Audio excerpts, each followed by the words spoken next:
Hi, my name is Bethany. I'm a Schools and Colleges Engagement Officer from the University of Plymouth. Just in case you're not too sure where Plymouth is, it's the biggest city in Devon, which is in the southwest of England. As you can see, today's session is about applying through UCAS and personal statements. So the main aims of this session are to briefly explain what exactly UCAS is and how you will use it to apply to university. I'll also introduce you to the UCAS website and how you can use it effectively. But the main focus will be on your personal statement. So what universities are looking for and how to go about writing it.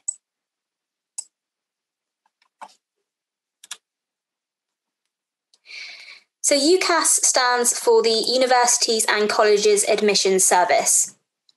It acts as the go-between between you and the universities you're applying to. So rather than applying directly to a university, you will apply via UCAS. UCAS then keeps track of where you apply to and lets you know how the university has responded to your application. The UCAS website is where you'll research courses, where you'll apply to them, and where you'll eventually respond to your offers.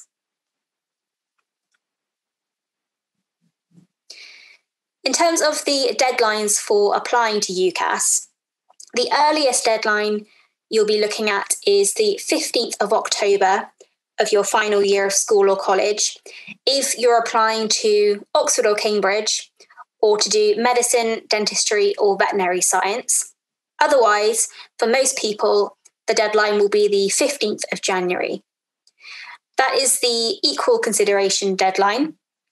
So when all applications are given equal consideration to each other. But you should also bear in mind any internal deadlines at your school or college. And that can be any time from October to December, perhaps early January. And that's mainly to allow them enough time to write you a good reference to attach to your application.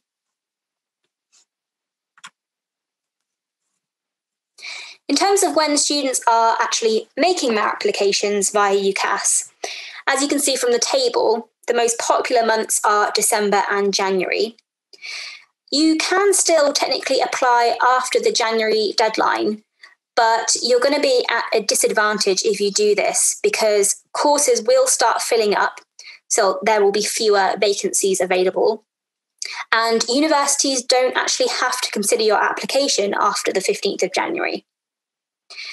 People often ask, is it a case then of the earlier the better in terms of when you apply? And that really depends on whether the university you're applying to starts allocating places on the course before January, or as is often the case, they wait until the January deadline to start allocating places. Some universities may also allocate a few places before January, but save the majority for after the deadline. The really crucial thing is that you take the time to write a really good personal statement and get a reference from your school or college. But if you're particularly worried about applying before the January deadline and whether or not you should do that, you can get in touch with your chosen universities and ask exactly what their policy is on that. On the slide is a rough timeline for how you might prepare to make your university application. Don't worry if you're already in year 13 or your final year of college and you've not followed this exact timeline. You can see it more as a checklist of how to best prepare for your application. So we recommend that in year 12, you start researching courses and universities. You can use the UCAS website to find available courses, and I'll show you how to do that later in the presentation. You can also start attending open days, whether virtual via the university website or physical via the actual campus. And you can request a prospectus either for download or to be sent to your house. So the prospectus has all the courses available and more information about them, as well as the university and campus as a whole. Also in Year 12, you can start planning your personal statement, which hopefully this session will get you thinking about. And it's great if you can get some kind of a summer job or work experience in between Year 12 and Year 13, or in the summer before Year 12. Then in Year 13, you will start your application via UCAS. You can apply to up to 5 different courses. These could all be at different universities, or you could apply for more than one course at the same university. It's completely up to you. You must keep to your deadlines, which you will see on UCAS, but also bear in mind any internal deadlines for your school or college, as I mentioned before. You might also be invited to an applicant day. So applicant days are like open days, except they're exclusively for people who have an offer from a university. So you may be given an offer, whether it's conditional or unconditional, and then in the kind of springtime of your final year of school, you may be invited to an applicant day to have a look around the campus, knowing that you have been offered a place there. We always advise that you continue to do your research right up until the deadlines to make a well-informed decision.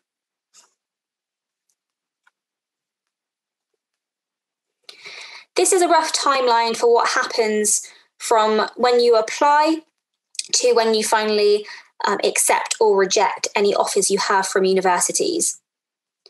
So as mentioned, the main deadline is in January.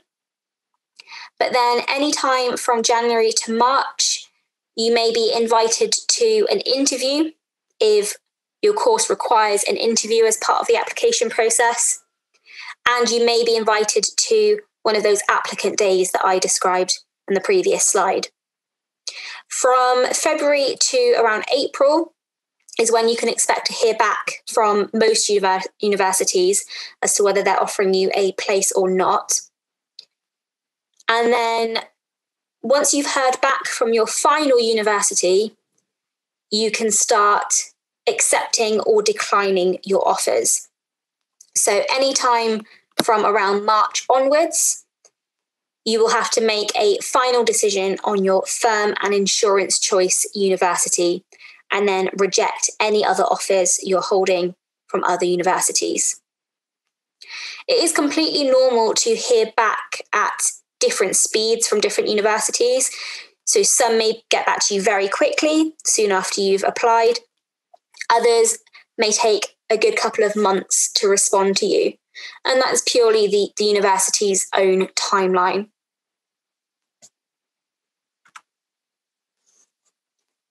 I'll briefly talk you through the UCAS website. So this is ucas.com's landing page, and it is the search bar where you can search for all the courses available at UK universities. You can search by subject, by course name, by university name, or any other search criteria you want to try. So this search bar is right on the landing page for ucas.com. For example, if you were to search for English, as you can see, it brings up well over 2,000 different results. So that's 2,153 courses from 135 different providers. That's obviously a huge number of results and too many to really browse through. So that's where the filters come in useful. So on the left-hand side of the page there, you can see various filters you can use to narrow down your search and make it more specific to your needs. So you can search by a specific university. You can search by the year that you plan to start. You can search by course level. So if you've never done a degree in this subject before, you'll be undergraduate, and that is most likely the case for you. And you can even search by entry requirements. So if you know how many UCAS tariff points you're predicted to get, you can actually filter to search for courses based on those tariff points. Another useful filter that's not on this slide, but that you can use to narrow your results is distance from a set location. So, for example, you could put your home address as the location and then filter results by how close to or how far away the university is from home. Or, for example, if you knew you wanted to study in a particular part of the country, you could set the location to that part of the country.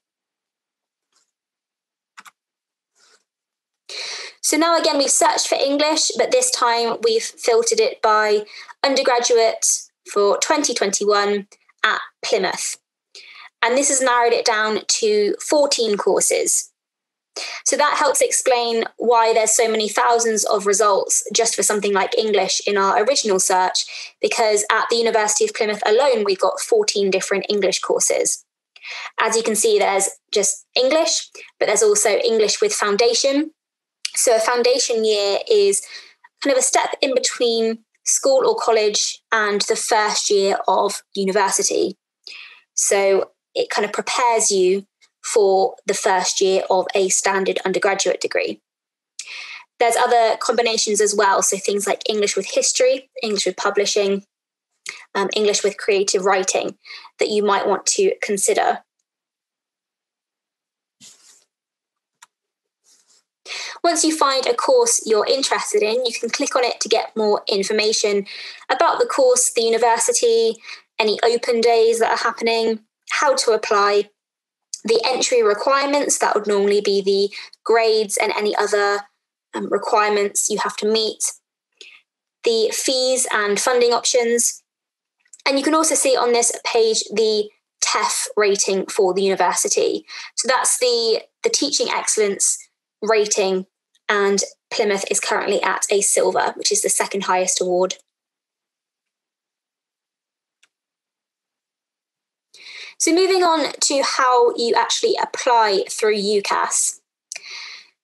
As well as using the UCAS website to search for courses, you'll also be using it to apply to up to 5 different courses. So this is what the application form looks like. And as you can see, you have to complete several sections which ask for your personal details, your course choices, your current education, so that's your qualifications, any jobs you've had, your personal statement, a reference, which is usually provided by your school or college, and payment, which is up to £26 if you're applying for 5 different courses. You can save each section as you go, so you don't have to complete it all at once.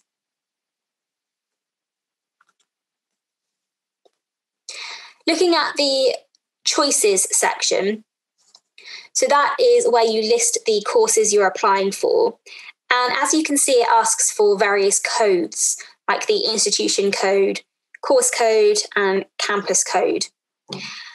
That might seem a little bit intimidating, but it's simply to avoid any mistakes. Obviously, if you were to type in the course, you might make a mistake with the exact course name or confuse it with a similar course. So that's why they ask you for a specific code to make sure you are applying for the course you mean to apply for. The course code is available on the UCAS website when you search for the course, but it's also available on the university website or prospectus normally. And you can see there on the application form, it's also got a drop-down list that you can select from, where if you choose the course, it will fill in the code for you. The start date lets UCAS know whether you're applying for this year or next year. And it asks you whether you plan to live at home while studying, mainly so if you select no, the university can send you information about their accommodation. The point of entry would normally be 1 for the first year of an undergraduate degree.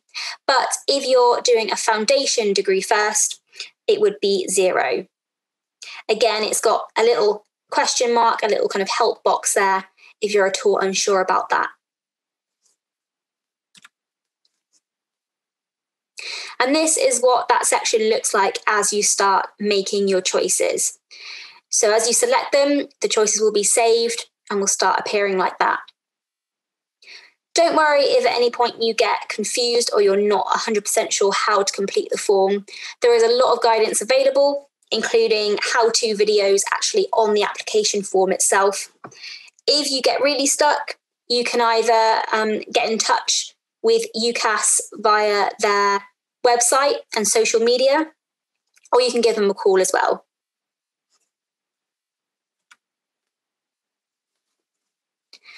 As part of your application, you will need to write a personal statement. And this is your main chance to tell universities why you're suitable for their course. So it is the most time-consuming part of the whole application, but it's really the main opportunity for you to sell yourself and make yourself stand out amongst all the other applicants. There is just one personal statement for all of your applications. So one statement for up to 5 different courses that you're applying to. So you have to avoid things like referring to specific universities by name or referring to very specific course titles, for example. You have 4,000 characters and 47 lines to complete the statement in, which sounds like a lot, but it really isn't. That's equivalent to about 3/4 of a side of A4. So it's really not very much. There is no spell check and no grammar check on the application form itself. So we advise typing it up separately. And then when you're sure it's ready, you can copy and paste it directly into this box on the application form.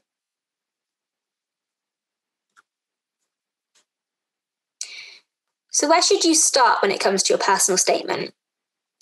It can be really hard to write about yourself, especially in a positive way. I think we're all pretty good at criticising ourselves and listing all the things we can improve, but the university really wants to hear why you are right for their course.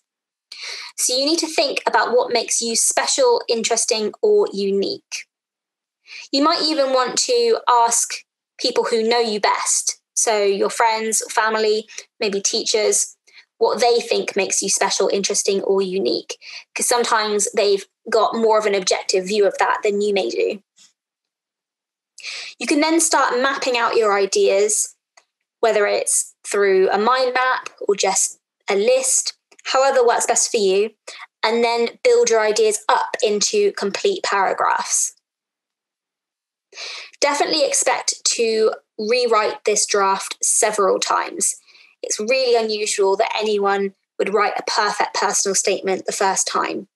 And this is why it's important to give yourself plenty of time to write your personal statement. Essentially, your statement needs to explain why you're applying. So that's your ambitions, your interest in the subject, and your interest in going to university in general, and what makes you suitable for the course. So that's your skills, your experiences, your academic achievements, any achievements from work, and anything outside of academia or work, so personal interests and hobbies. So starting with the top center bubble on diagram, the reasons for academic subject choice. So universities want to know, why have you chosen this subject? It sounds kind of obvious, but we have in the past had students who have not mentioned this and have not been offered a place because of it. So we had a particular student applying for our teaching course who had all the correct qualifications and experience, so looked great on paper, but at no point in her personal statement did she actually explain why she wanted to study teaching or why she had any interest in becoming a teacher. So with a competitive course, that was not enough to offer the candidate an interview. Then you have qualifications. There is a separate section in your application form where you will list all of your qualifications. So there is no need to use up characters by listing them all in your personal statement. It's more about picking out anything significant from what you studied at school. So any specific modules, any specific topics or assignments that you've done, which you want to expand on and explain how they're relevant to the course. So perhaps it's something you studied at school that really sparked your passion for the course you're applying for. Then career aspirations are also worth mentioning. So the admissions tutor who's going to look at your application will want to know what you're planning to do with the degree. It doesn't have to be a specific job, so don't panic if you've not got a really clear job in mind for your future. But just generally, how is this course going to help you get to where you want to be in the future? Then it's great to have some reflection of work experience if you have been able to get any work experience. So what did you do? And then what did you learn from it? So reflect on it, what you learned, what you gained from it. And that doesn't have to be paid work. It can be voluntary work or paid work. And you can expand it to any experience relating to the subject you're applying for. Then looking at personal achievements. So this is extracurricular activities. It might be something like the Duke of Edinburgh Award or another kind of recognised award or certificate. Or it might just be hobbies that you're particularly passionate about. We especially like hearing about hobbies you have maintained for quite a long time. Even if it's not strictly relevant to the course you're applying to, if you've been involved in a particular hobby for many years, it suggests that you have kind of commitment to something and you can stick with something for several years, which bodes well for you being able to stick with a 3-year degree course. And then if you're thinking of taking a year out in between school and university, that's absolutely fine, but maybe mention what you plan to do in the year and how you think you'll benefit from it. So overall, we suggest aiming for around 75% of your statement on academic interests, motivations and strengths, and then roughly 25% on other skills you have that aren't directly relevant to the course, but that make you a well-rounded person.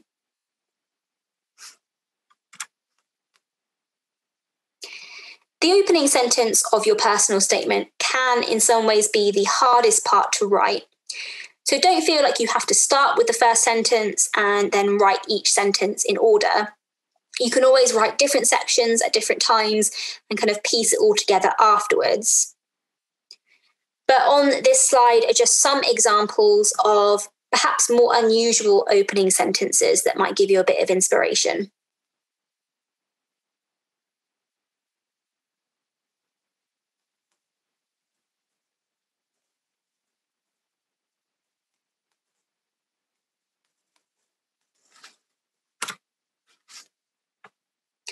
And then in contrast, here is some of the most common opening sentences for personal statements. So the person who looks at your personal statement is called the admissions tutor. They're usually an academic at the university in the subject that you're applying to. They may also be involved in interviewing potential students. And this admissions tutor will read hundreds of personal statements. So they will see these kinds of opening sentences many, many times. We're not saying that using a common opening sentence like this means that your statement is bad or means you definitely won't get offered a place on the course or be invited to interview. It just means that you won't immediately stand out if you use a sentence like this. And the admissions tutor would have to look more closely to see what makes you special. You can certainly use the same kind of ideas that are contained in the examples on the slide, but avoid using predictable language or really predictable sentence structure.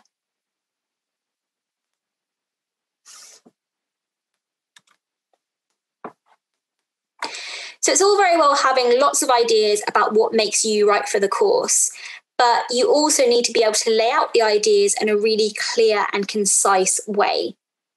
So we recommend using a structure, and one that we recommend is the ABC structure. So A stands for activity, B for benefit, and C for course. So the activity is what did you do? Then you need to consider how you benefited from it, and then explain how that relates to the course you're applying for. So for example, if the activity was that you were a peer mentor, you can say that the benefits you gained from that were things like teamwork, communication skills, leadership, commitment, time management. And you can explain that that would help you on the course you're applying for with things like group assignments, putting across your ideas, good timekeeping, keeping a work-life balance, and being responsible. So using a structure like ABC helps you avoid your personal statement just becoming a list of everything you've done. And instead, it makes it clear to the admissions tutor how your experiences and skills have benefited you and how they relate to the course you're applying for. You can use a structure like ABC for individual sentences or whole paragraphs to structure your statement.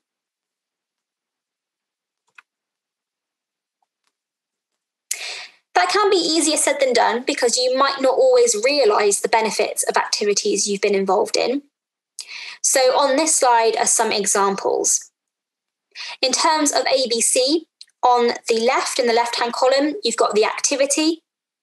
And then to the right, you've got the benefits that you might gain from that kind of activity. You then need to think about the course element of it. So how these activities and benefits relate to a course you think you want to apply to. Say, for example, if you've had a part-time job, you're likely to have improved your communication skills, your confidence, your responsibility and reliability, your motivation, problem solving, etc. And these are all important qualities for university. You just have to be specific about how they would help you on a course. Obviously, you don't have to write about all the skills you've gained from each activity. We've given you quite a lot of examples there, but it's up to you to pick out the most relevant, the kind of key skills or qualities you've gained from whatever activities you've been involved in.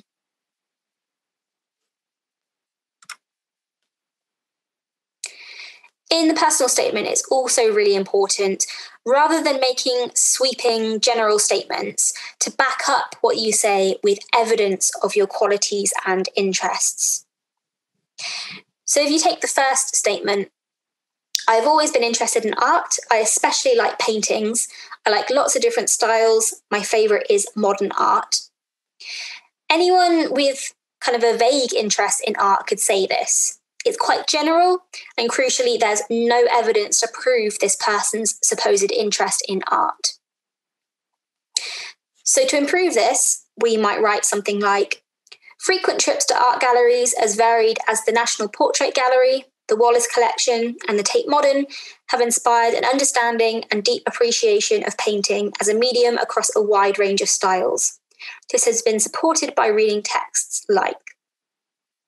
So that bottom text evidences the interest in art by mentioning activities the student has been involved in, proving their passion for art, as well as giving specific examples showing their knowledge of the subject, like texts that they've read. These activities can actually be things you did through school, like maybe a field trip to an art gallery. You don't have to mention that it was your teacher and not you who decided you should visit the Tate Modern. The point is you have done these things and they act as evidence for your interest in art.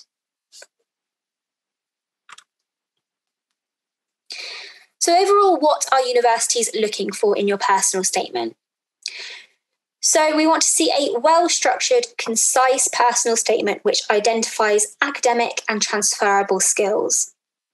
As I said, we recommend your statement should be roughly 75% academic interests and strengths and 25% personal interests that make you a well-rounded person. And you can use a structure like ABC to lay out your ideas clearly and relate everything back to the course. When we say concise, it means you must remember that 4,000 character limit, which is much shorter than you might imagine it to be, and really make the most of the space that you're allowed. We also want to see why you are suitable for the subject area and what sort of person you are, and examples to show you have motivation and commitment to complete your course. So bear that in mind when thinking about the content that's going to go into your personal statement. Here we have tips from UCAS and from admissions teams. So university admissions teams process thousands of applications each year, and some of their advice does reiterate what I've already said. So again, they say identify relevant academic and transferable skills, why you're suitable, your passion for the subject, and what sort of person you are. And C, they also say that you should be reflective. So rather than simply stating, I like reading or I travelled abroad, you need to say what you gained from these things. You need to evidence what you say about yourself and relate it back to your course choice. And you can use a structure like ABC for that to make it nice and easy. And note that they warn not to bend the truth. So your personal statement may well be used as the basis for an interview if you are invited to interview. And you're going to be in a bit of a difficult situation if you have maybe exaggerated a bit on your personal statement, and then you're actually sitting in front of an admissions tutor being asked to explain in more detail things that you have perhaps bent the truth about a little bit. So definitely don't bend the truth. Be honest, but at the same time, kind of draw out your best achievements and your best qualities. Absolutely take your time, start early, and expect to write several drafts. Do keep to the deadlines, whether it's the official UCAS deadlines or your school's internal deadlines, and get it proofread, preferably by several different people. You're going to have looked at your draft so many times, you'll probably miss small typos. So it's great to have a fresh pair of eyes to point out any little mistakes.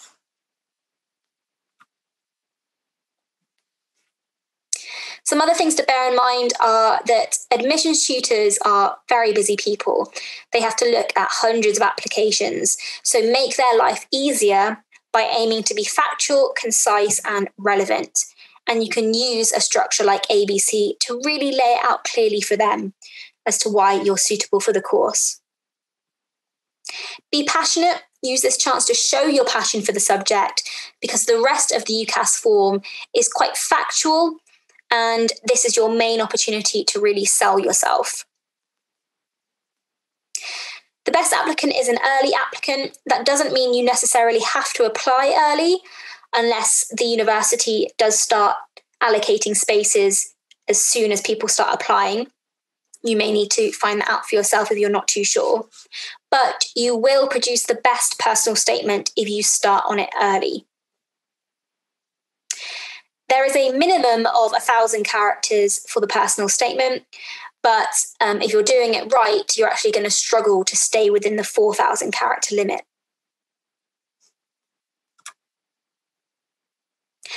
Just a few final things to note about finishing off your UCAS application. If you think you want to apply for student finance, there is a box for you to tick on the form.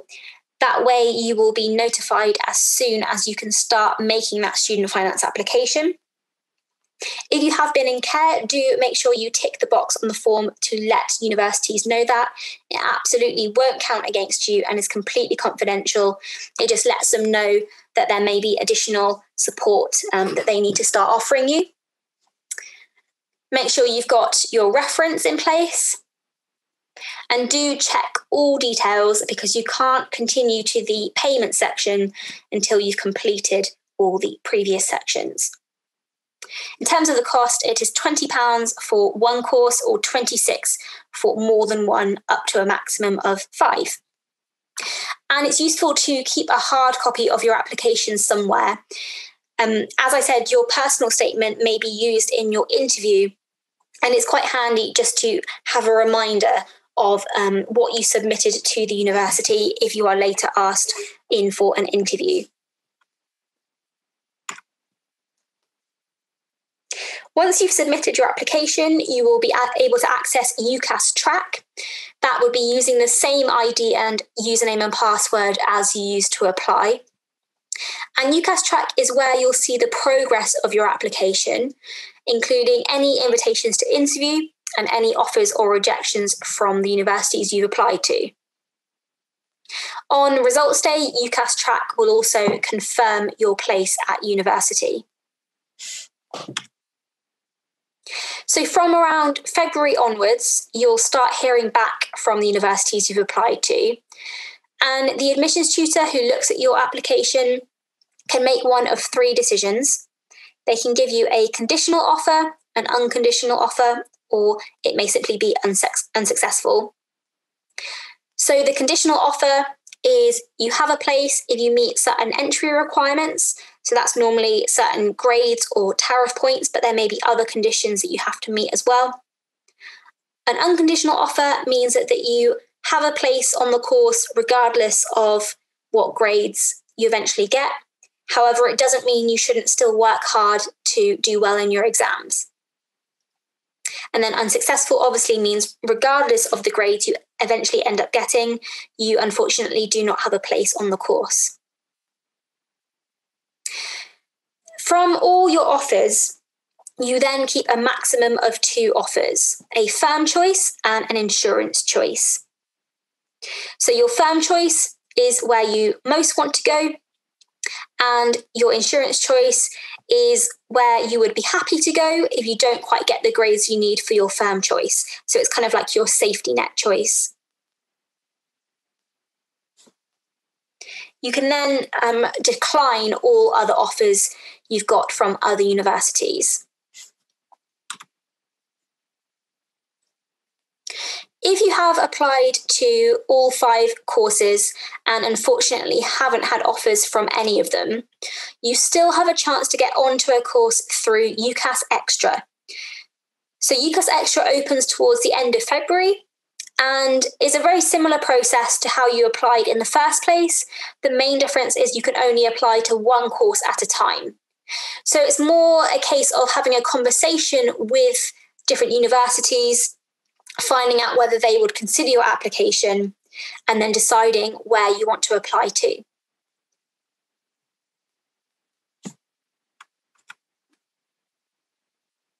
Results day will be the final stage in the application process when you find out for sure whether you've got into your firm choice university, your insurance choice university, or if you've not got a place at either. UCAS results day, is when you can also enter clearing. So clearing opens around this time, and it essentially matches students who do not have a place at university with courses that still have vacancies. Clearing is definitely not a bad option. Many students find their place at university and on courses they are very happy with via clearing on results day or in the days after results day. But of course, if you would rather resit an exam and apply again to your first choice university next year, that is also an option. And the vast majority of universities accept resits because it shows your determination to get onto the course you want to do.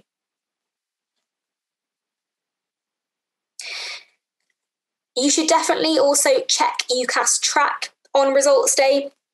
Even if it looks like you haven't met the grades you need, in some cases, universities may still offer you a place, even if you've not quite met the entry requirements.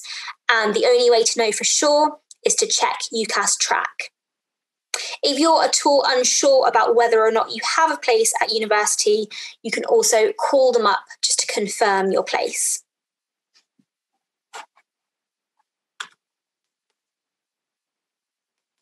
Thank you for listening. If you would like to find out more about the University of Plymouth and our courses, consider signing up for an open day by following the link on the slide.